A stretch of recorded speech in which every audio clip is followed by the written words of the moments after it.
It's a warm welcome here in our studio in Sarakunda. This is Star TV News and I am Memina Fadera. In the headlines tonight, Group Consortium Africa, a leading housing provider in Africa, has signed a $25 million housing project with its Gambian partners yesterday in Banjul to address the dear housing needs of low-income earners in the country. Backhouse was in the same house with Yankuba Baji only for Cleric to disappear, leaving then NIA chief helpless, revealed Omar Fofana Jr.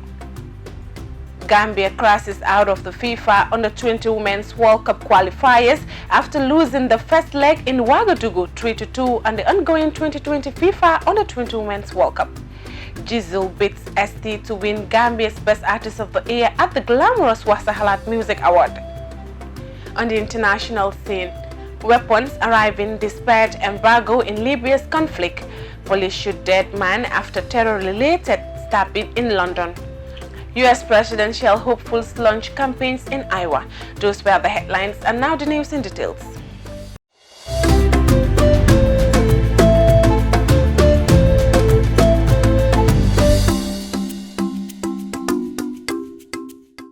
Two Gambian businessmen and a partner from Burkina Faso on Saturday signed a housing project worth $25 million and Jembe Hotel for lower-income earners in the Gambia by building 3,500 houses. Daruchan was there and she now files in this report. The project is spearheaded by Mam Senjai, Group Consortium Africa in the Gambia, proprietor of Star FM Star TV, Haji Baneko Soho, and their partner from Burkina Faso, Theophanie Martial Nikima, who is the president of Group Consortium Africa. Mam Senjai said they have been negotiating for some time now to finalize on low-cost housing in the Gambia because it is urgently needed in the country and it will also help youth in job creation. Security officers, police and the army to help them to have better shelter. It is urgently needed in this country, and I think this project will lift the burden from the government because the youths will have jobs here. I think minimum 5,000 youths will be employed, and this is exactly what the government is looking for. And secondly, it will create a job for other Gambians to benefit out of this project. Mr. Nikema, who has been doing such projects in other African countries, is now ready to extend it to the Gambia, calling this project One Gambia, One House. He said they came to realize that one of the African biggest challenges is to build a home. Therefore, the private sector must get involved. That is why they came to join hands together to end housing problem in Africa and Gambia in particular. Mr. Haji Sisoho expressed delightfulness in being part of the project to extend a helping hand to people who are having difficulties in building their own homes. Baneko applauded the government of the Gambia for their support through the Ministry of Local Government and Land, adding that the government cannot do it all, but the participation of every citizen, the country can develop faster than expected. He said he thanked Group Consortium Africa and their partners on the group for coming this far. He said there is no doubt this project will go a long way in addressing the poor housing condition of thousands of Gambians, especially low-income earners. He encouraged low-income earners working in and outside the government to take advantage of this project in fulfilling their dream of owning their own homes. Reporting for Star TV News, I am Dado Cham. Former NIA boss Yankuba Baji came to Bakausu Fofana's house in Sukuta to arrest him only for the top cleric to vanish into thin air. While the two men were in the same house, the TRRC has been told Bakausu Fofana is a fearless Islamic preacher who wasn't afraid of speaking truth to the former president Yahya Jammeh. As a result, he was arrested in May 2012 and taken to the NIA where he was tortured. Jacqueline Colley files in this report. In August of 2012, a group of NIA officials led by their boss Yankuba Baji returned to Bakausu's home to arrest him for a second time. Omar Fofana, a brother to Bakausu, told the TRRC on Thursday. Fofana Jr. had first detailed how Baji tried to lure Bakausu into a trap by telling him then President Yahya Jammeh wanted to see him and gave him some money. The incident took place in Ramadan. Yankuba Baji in the end informed Bakausu that they could not leave him behind. Umar Fofana said, Bakausu asked him to let him have his dinner. I then went to my dad who asked me to call Yankuba. He came to my dad who told him he would pray for them in order for them to leave his son alone. He told my dad it was Ramadan and nothing bad was going to happen to Bakausu, that the president was going to ask for his forgiveness and give him money. I then went to Bakausu and told him it was a bad omen and he responded in the positive. He asked me what we would do. I had gone to call people. I wanted to fight. Bakausu then asked Yankuba to let him pray 2 rakas. He was with him in his house. Yankuba had asked his men to surround our compound.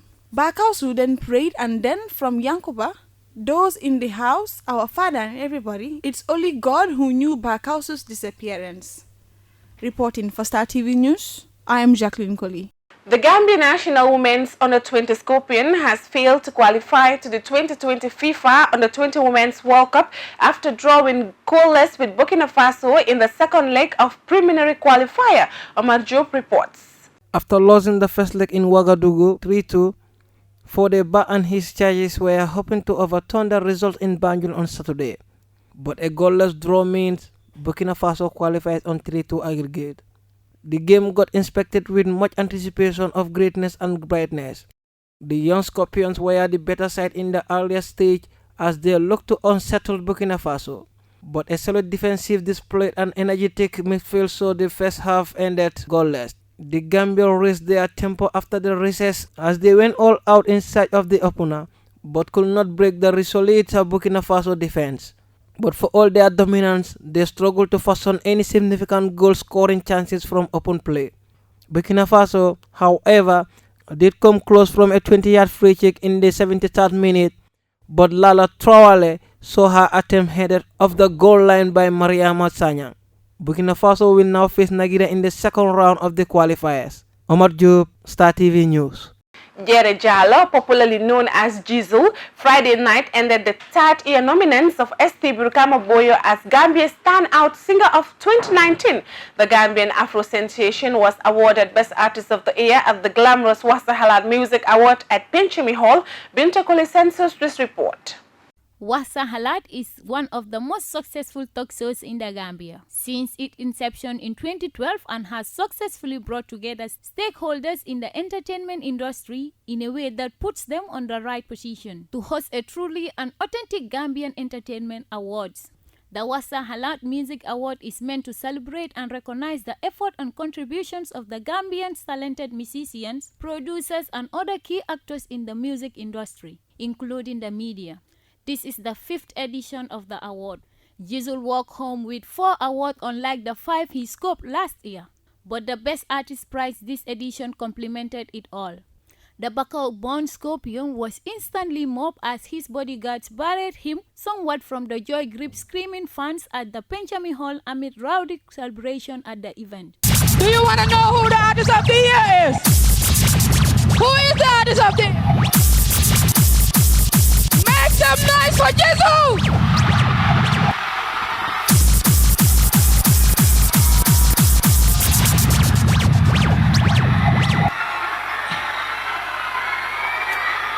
The category was the biggest and thus was understandably announced lastly.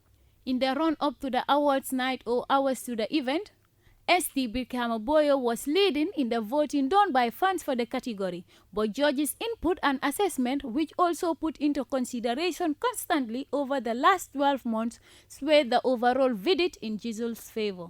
After he was announced as the winner, this is what a Jolly Jizzle has to say. I'm saying a big thank you to you all. A big thank you to every Gambian artist in the building right now. To Yasali and the whole Wassa Halad group. Shout outs to all Gambian music lovers. This is the first time Jizzle has won Best Artist of the Year, and his mood showed just how much it meant to him. He also won Song of the Year with his hit song Tone by Tone, Afrofusion of the Year. ST, on the other hand, scored 4 awards: Event of the Year, Rap Hip Hop Artist of the Year, Album of the Year, and People's Choice. Yasalin Jai, aka Sister Jai, said, she is happy to celebrate all the stars. She acknowledged that Gambian music has come a long way. And today, we are happy to be celebrating our stars. First of all, I'll say this, all of you are winners here today. I am even a winner, because we made it this far. Take a moment and think about Gambian music 10 years ago. Just take a moment and think about Gambian music 10 years ago. There's a lot of difference from then till now. Right now, artists are filling up stadiums. They are winning awards. They are selling out their albums, singles. They are on international platforms, going on European tour, which wasn't happening a couple of years ago. So I think we need to give ourselves a round of applause for coming this far from 10 years ago to now. The Wassa Halad show has built an unequal following of music fantasies since it went live in 2012. The on-air platforms deal with the most interesting and controversial developments in the Gambian music industry. Due to its on-air temperament, Wassa Halad show instantly became and remained the #1 on-air platform for the expression of opinions related to Gambian music industry. The popularity of the show over the years has prompted several proposals from fans and industry stakeholders alike. It was through this recommendation that the annual Wassa Halad Music Award, WMA, was born.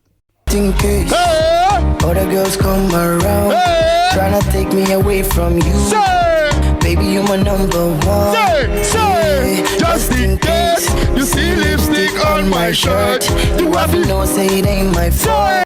For Star TV News, I am Binta Kuli. We are going for a short break and we'll be back with the international news.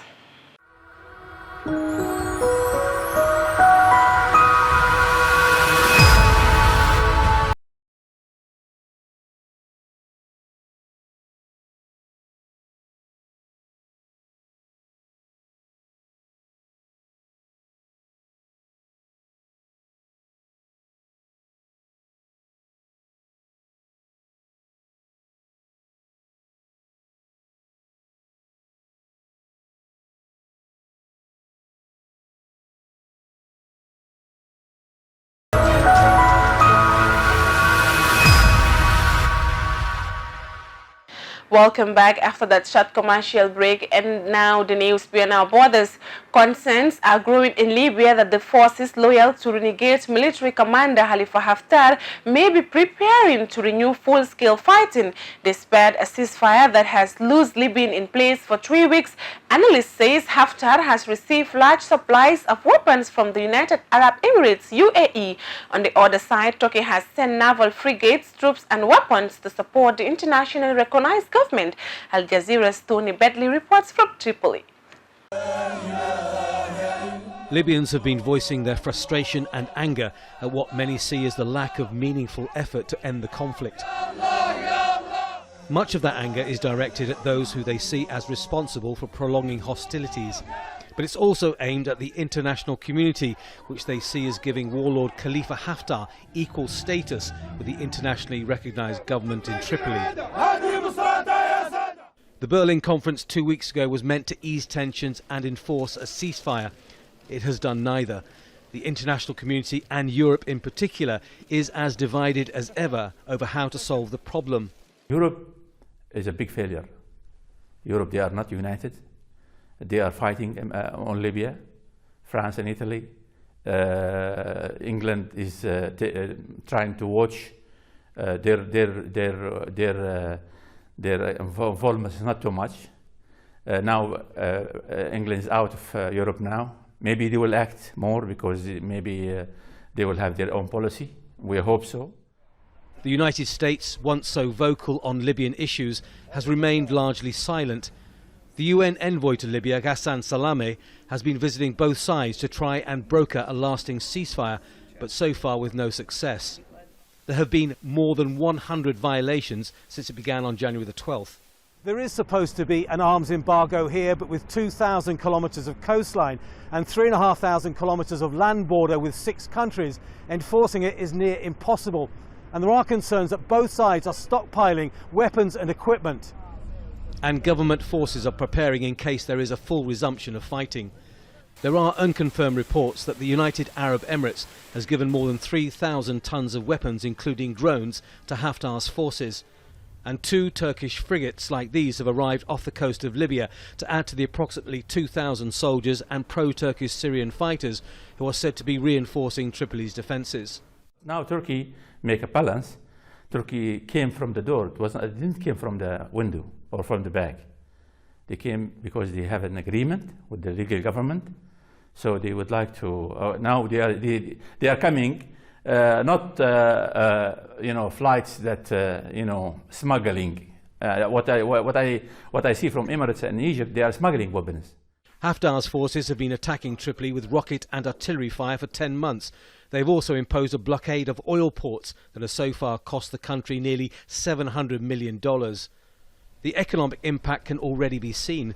Rubbish is piling in the streets of the capital because there is not enough money to pay workers, and prices are starting to rise. The government has dedicated soldiers but needs international help. It says it is the only way for this conflict to end. But Haftar's side has said repeatedly that any solution will be done on the battlefield. Tony Bertley, Al Jazeera, Tripoli. Malawi's Constitutional Court is set to rule on whether to annul last year's disputed presidential elections result. The vote in May returned the sitting president, Peter Mutharika, to power, sparking widespread protests by the opposition, who say the polls were rigged. Opposition leader Lazarus Chakwera lost by a slim margin. Al Jazeera's Haru Mutasa reports. Opposition supporters in Malawi say last year's presidential election was rigged to favor Peter Mutharika, who narrowly won re-election over opposition leader Lazarus Chakwera. For months there have been demonstrations in several parts of the country, including the capital, Lilongwe. Government officials say at least 1 police officer was killed. Civil society groups accuse the police of using excessive force to disperse protesters. Demonstrators insist there were lots of irregularities, alleging many vote tally sheets were altered using typewriter correction fluid. Let's try as much as possible to have elections that are free and fair, where nobody feels, that they've been cheated, because I think that's the thing. These people were not just demonstrating for the sake of demonstrating. They strongly felt that they had been cheated. The system had cheated them. A hearing over the election dispute at a constitutional court began in August, but it's been controversial. A prominent Malawian banker was recently arrested, accused of trying to bribe judges. May's election result shows President Peter Mutharika beat opposition candidate Lazarus Chakwera by 159,000 votes, a lead of just over 3 percentage points. When the president of the Malawi Congress Party, Dr. Lazarus Chakwera, went to court, he said, and I quote, "I am here to seek justice," end of quote. He went there to seek justice on behalf of Malawians, and it is justice that is being expected from the courts. It is the constitutional duty of the courts to deliver justice. 5 judges could decide Mutharika legitimately won the presidential election, or say the opposition did. The result could be nullified and another round of elections would have to take place. The police service has made sure that it tightens its security across the country, and Malawians should not be afraid to move around. There's no curfew that has been issued by government. We're still, in the environment of peace, and this will continue. Mutharika accuses the opposition of trying to sabotage the economy and spread chaos. He vehemently denies allegations of vote rigging and promises to revive the economy and tackle institutional corruption in a second term. The country relies heavily on donor funding and unemployment is high. Right now, Malawi is in political limbo. Only when the 5 judges give their ruling will people here know what lies ahead for their country, politically and economically. Haru Mutasa, Al Jazeera. Police have shot dead a man in London suburb after he attacked 3 people with a knife. One of them sustained life-threatening injuries. Police say the man had recently been released from prison and had been serving a sentence for incidences related to religious violence. The last such attack in London happened in November when police shot dead a man who had stabbed 2 people to death. Al Jazeera's Catherine Stans reports from London.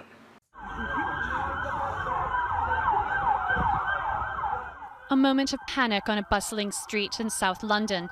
Police target a man suspected of stabbing 2 people. Within minutes, he was shot dead. Armed officers who were part of a proactive counter-terrorism surveillance operation and were following the suspect on foot were in immediate attendance and shot a male suspect dead at the scene. The suspect had been recently released from prison where he had been serving a sentence for Islamist-related terrorism offences. The suspect was wearing a hoax explosive device. This is the first such attack to happen in a relatively unknown London suburb, and it's shaken the people here.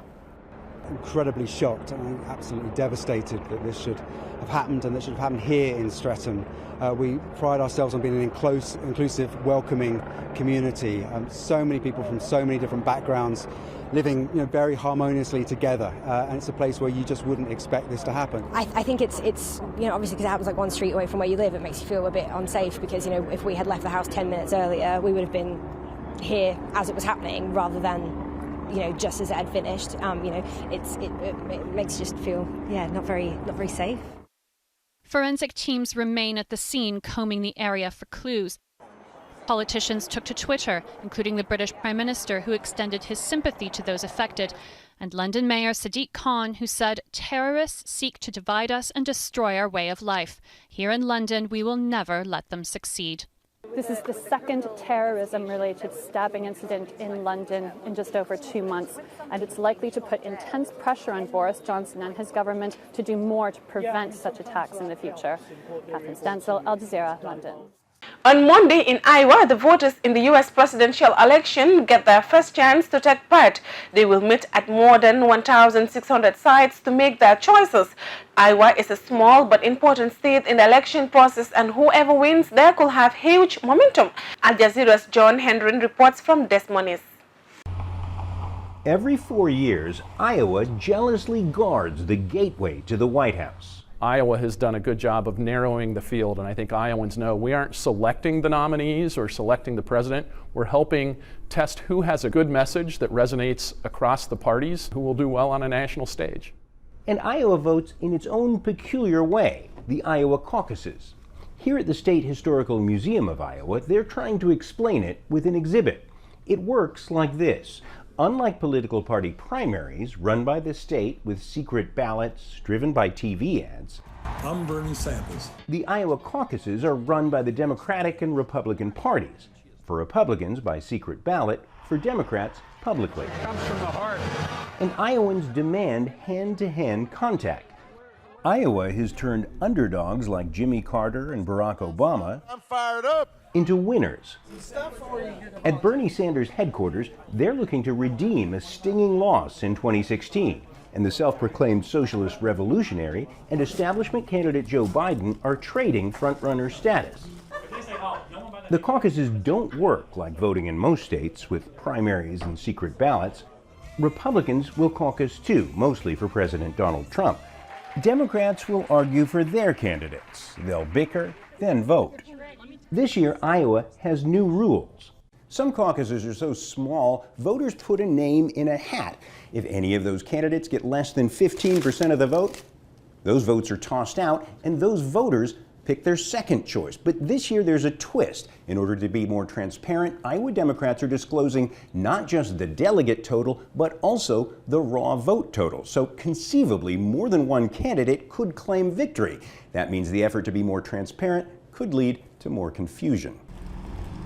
The caucuses are often criticized as not particularly representative in a largely white agricultural state, nor democratic, with low turnout dominated by political activists. I do feel that it's unfair to a lot of people who are unable to take time off of work to participate in caucus. But because it's first, Iowa sways the nation. You give people with fewer resources the opportunity to present themselves and eventually get the resources that they need to run in the bigger places. From these frozen fields, someone will carry the momentum to the next states and just possibly the White House. John Hendren, Al Jazeera, Des Moines, Iowa. And before we end the news, a recap of our main headlines. Group Consortium Africa, a leading housing provider in Africa, has signed a $25 million housing project with its Gambia partners yesterday in Banjul to address the dear housing needs of low-income earners in the country. Backhouse, who was in the same house with Yankuba Baji only for Clark to disappear, leaving then NIA chief helpless, revealed Omar Fofana Jr. Gambia crashes out of the FIFA Under-20 Women's World Cup qualifiers after losing the first leg in Ouagadougou 3-2 on the ongoing 2020 FIFA Under-20 Women's World Cup. Jizu beats ST to win Gambia Best Artist of the Year at the glamorous Wassa Halat Music Award. Well, that's all for this edition of the news. Please enjoy the rest of our programs and join us tomorrow for more news. Thank you.